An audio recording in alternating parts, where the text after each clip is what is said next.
Hubert, he was able to kind of capitalize on, other guys' turnovers. I don't remember the exact number of points off turnover, 22 points off turnovers. 14 turnovers. Yeah, just how, I guess, even the timeliness of the turnovers. I mean, how much do you think that kind of, changed the tide of this? I do. I think the turnovers were costly. I think the time of the turnovers were costly. And I think the conversion of the turnovers is almost a pick six every time you turn the ball over and you're scoring. And so, very difficult to withstand something like that. Some of the guys were saying that sometimes they'll over dribble, on offense, and just what do you think kind of leads to that, and just what kind of leads to, I guess, guys just kind of over dribbling and plays stalling out like that? Well, one of the things that we talk about all the time is 0.5 mentality on the offensive end. As soon as you catch it, shoot it, pass it, or drive it. We never talk about holding it or over dribbling it. And so those are the things that we talk about on offense. You guys were up 4 with 6.5 minutes left. They outscore you 14-2 to close the game. This has happened a lot. How can you characterize the differences or the similarities in these different closes by opponents? Yeah, I'm not sure if we can lump all of them together. I just, we had costly turnovers, but we missed 3 or 4 layups. We had shots around the rim that just didn't go in. That would have tied the game, put us up by a couple, and so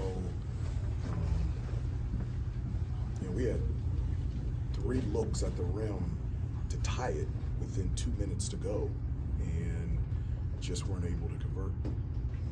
What is the level of frustration when it continues to happen? I think it's a combination of a number of things: frustration, disappointment. Yep. I think it stops there, and I think it has to stop there. Our next game is on Saturday, and we've got to find a way to get better in that area, especially in the late games. And not just late games, throughout the entire game. We talk about down the stretch.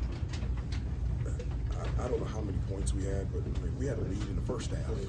Up 10. Yeah, we're up 10 in the first half. So that's a common theme. Same thing against Stanford. Same thing against Wake Forest.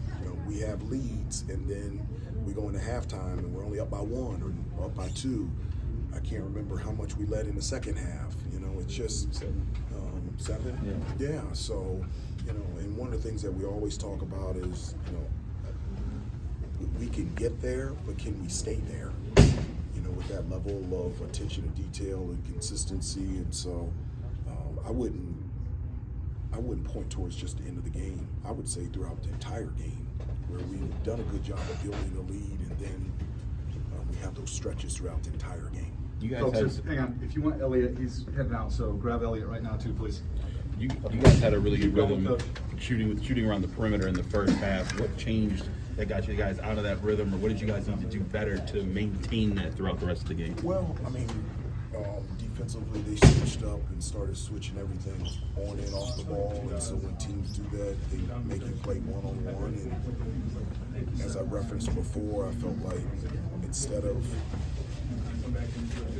moving the ball, I felt like at times we tried to attack maybe a little bit too quickly, off those switches. But you got to give credit to Pittsburgh, and then Austin had 5 blocks. He's a perimeter player and had 5 blocks. And I don't know how many of them were on jump shots.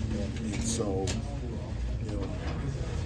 sometimes an individual or an opponent makes better plays than you do. Hubert, in your opinion, what do you think Elliot still needs to learn about playing with fouls and not committing more?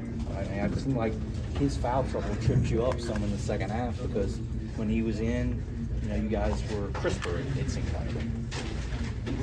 Well, I think I wouldn't characterize it in regards to a specific player. I would say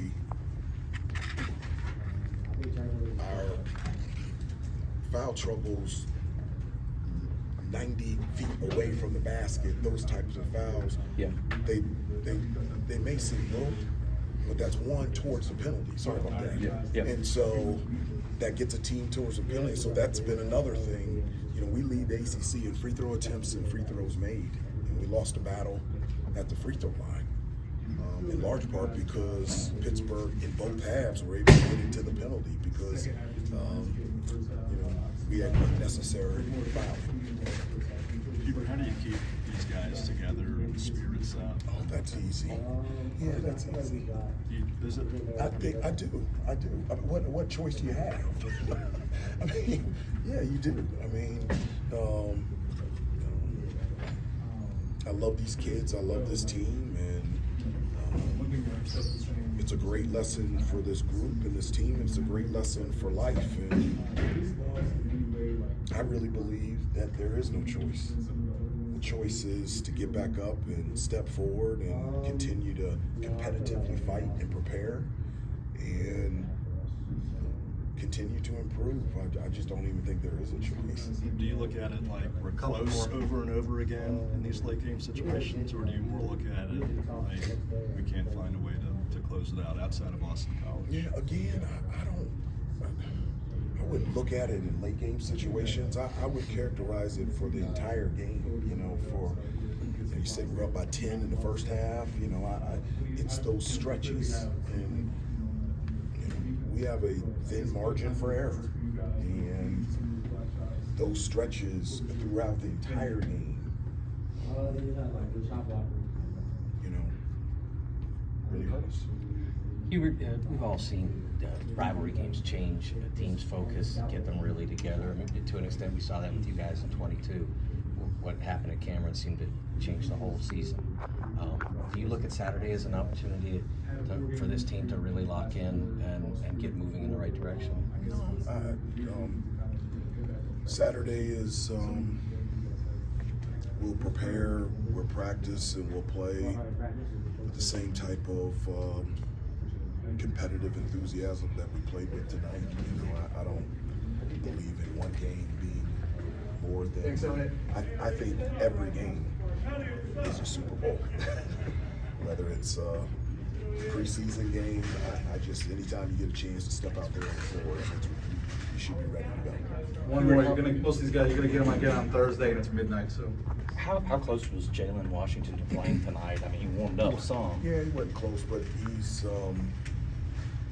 improving fast, and we were really scared because of the history of his knee and what was going to happen, and everything came back negative, and he's improved dramatically every day since the Boston College, but he wasn't ready to play.